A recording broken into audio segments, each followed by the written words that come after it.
بسم اللہ الرحمن الرحیم نحمدہ ونصلی علی رسولہ الکریم وعلی عبدہ المسیح الموعود۔ ملفوظات حضرت مسیح موعود علیہ الصلاۃ والسلام۔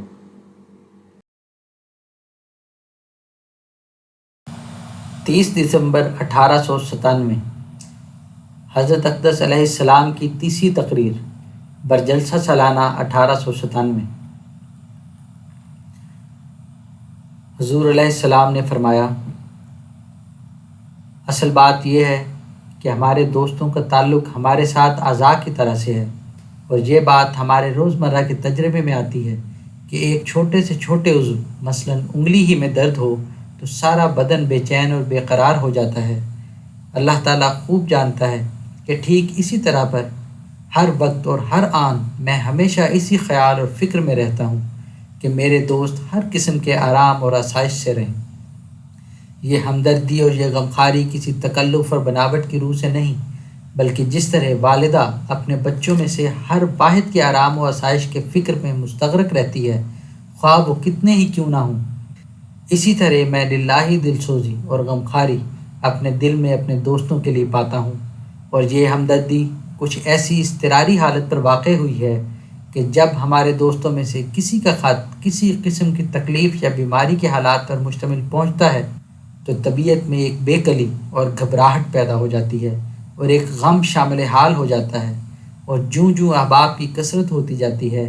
اسی قدر یہ غم بڑھتا جاتا ہے، اور کوئی وقت ایسا خالی نہیں رہتا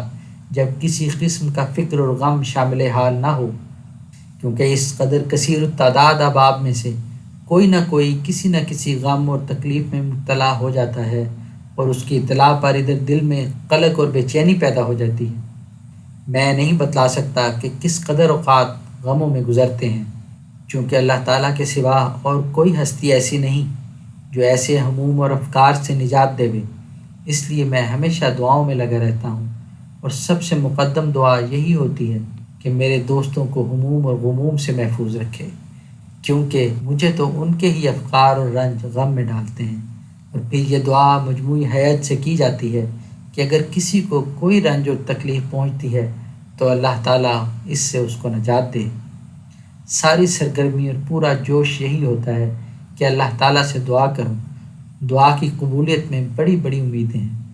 بلکہ میرے ساتھ میرے مولا کریم کا صاف وعدہ ہے کہ اجیب و کلّا دعائک،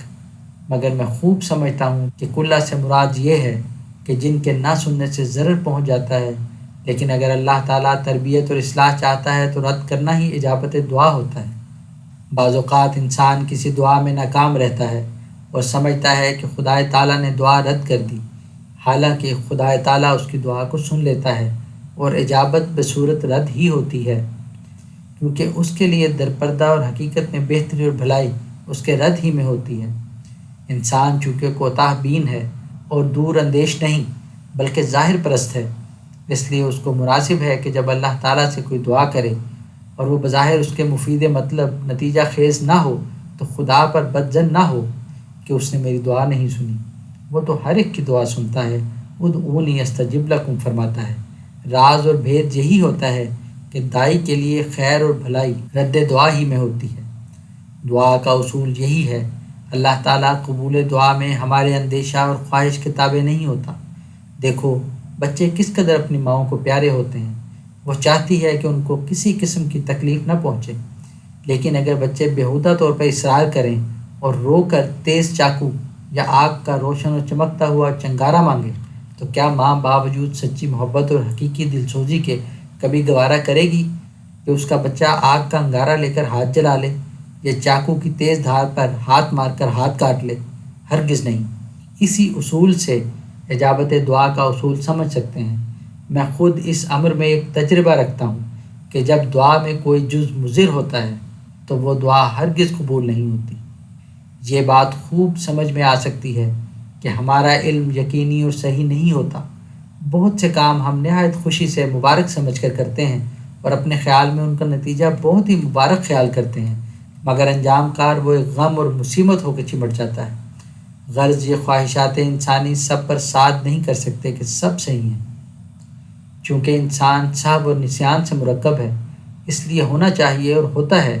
کہ بعض خواہش مضر ہوتی ہے اور اللہ تعالیٰ اس کو منظور کر لے تو یہ امر منصب رحمت کے صریح خلاف ہے۔ یہ ایک سچا اور یقینی امر ہے کہ اللہ تعالیٰ اپنے بندوں کی دعاؤں کو سنتا ہے اور ان کو قبولیت کا شرف بخشتا ہے، مگر ہر رتب و یابس کو نہیں، کیونکہ جوش نفس کی وجہ سے انسان انجام اور معال کو نہیں دیکھتا اور دعا کرتا ہے، مگر اللہ تعالیٰ جو حقیقی بہی خواہ اور معال بین ہے،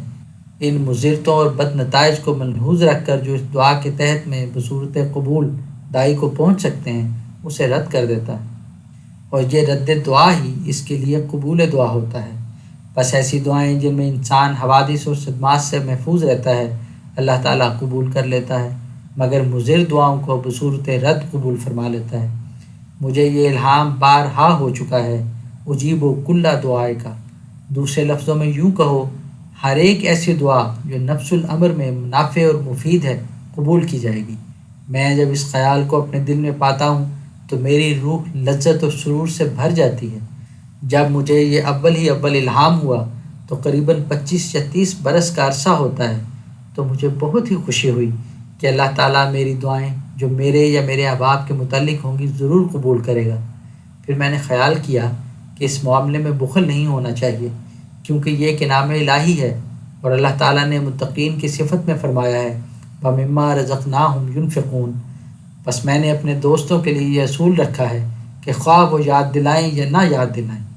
کوئی امر خطیر پیش کریں یا نہ کریں، ان کی دینی اور دنیاوی بھلائی کے لیے دعا کی جاتی ہے۔ مگر یہ بات بھی بحضور دل سن لینی چاہیے کہ قبول دعا کے لیے بھی چند شرائط ہوتی ہیں۔ ان میں سے بعض تو دعا کرنے والے کے متعلق ہوتی ہیں اور بعض دعا کروانے والے کے متعلق۔ دعا کروانے والے کے لیے ضروری ہوتا ہے کہ وہ اللہ تعالیٰ کے خوف اور خشیت کو مد نظر رکھے اور اس کے غنائے ذاتی سے ہر وقت ڈرتا رہے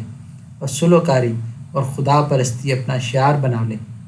تقوی اور راست بازی سے خدا تعالیٰ کو خوش کرے، تو ایسی صورت میں دعا کے لیے باب استجابت کھولا جاتا ہے۔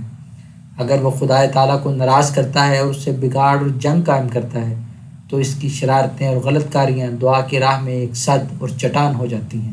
اور استجابت کا دروازہ اس کے لیے بند ہو جاتا ہے۔ بس ہمارے دوستوں کے لیے لازم ہے کہ وہ ہماری دعاؤں کو ضائع ہونے سے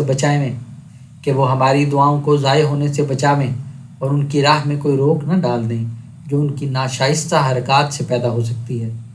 ان کو چاہیے کہ وہ تقوی کی راہ اختیار کریں، کیونکہ تقوی ہی ایک ایسی چیز ہے جس کو شریعت کا خلاصہ کہہ سکتے ہیں، اور اگر شریعت کو مختصر طور پر بیان کرنا چاہیں تو مغز شریعت تقوی ہی ہو سکتا ہے۔ تقوی کے مدارج اور مراتب بہت ہیں، لیکن اگر طالب صادق ہو کر ابتدائی مراتب اور مراحل کو استقلال اور خلوص سے طے کرے تو وہ اس راستی اور طلب صدق کی وجہ سے اعلیٰ مدارج کو پا لیتا ہے۔ اللہ تعالیٰ فرماتا ہے انما یتقبل اللہ من المتقین، گویا اللہ تعالیٰ متقیوں کی دعاؤں کو قبول فرماتا ہے۔ یہ گویا اس کا وعدہ ہے اور اس کے وعدوں میں تخلف نہیں ہوتا، جیسا کہ فرمایا ہے ان اللہ لا یخلف المیعاد۔ بس جس حال میں تقوی کی شرط قبولیت دعا کے لیے ایک غیر منفک شرط ہے، تو ایک انسان غافل اور بے راہ ہو کر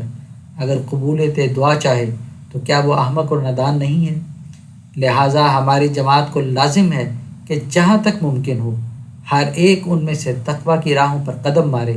تاکہ قبولیت دعا کا سرور اور حظ حاصل کرے اور زیادتی ایمان کا حصہ لے۔